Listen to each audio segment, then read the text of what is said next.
The other thing, part of our recap, is that we give preference to ranges. So remember, we've been talking about this. Let's say you have an ideal sampling distribution, right, for the average height in the Netherlands. So again, remember, this is an ideal sampling distribution. We have gathered, 30 samples from the population. We plugged the averages that we found for each sample onto this distribution, and this is what we're looking at. The point estimate is this number 1.79.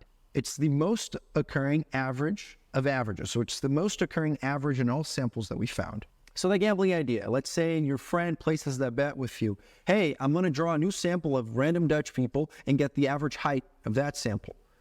And you want to place bets of a specific number. The most likely number to occur is this. It's the point estimate, right? But in most cases, that point estimate is a stupid leap. Why? Because we never really have an ideal distribution. We usually have a derived sampling distribution.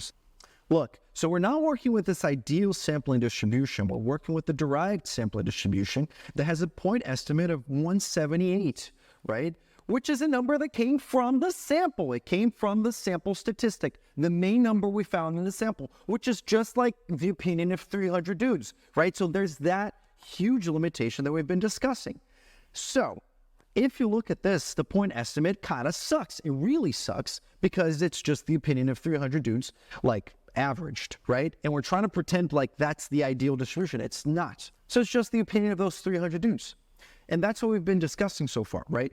So that's why we're moving from the point estimate, which is just a stupid estimate, onto the interval estimate. The interval estimate is how the book is choosing to call range. Okay, we talked about this before. So the range here is, going from 176 to 180, which is coming from that 178.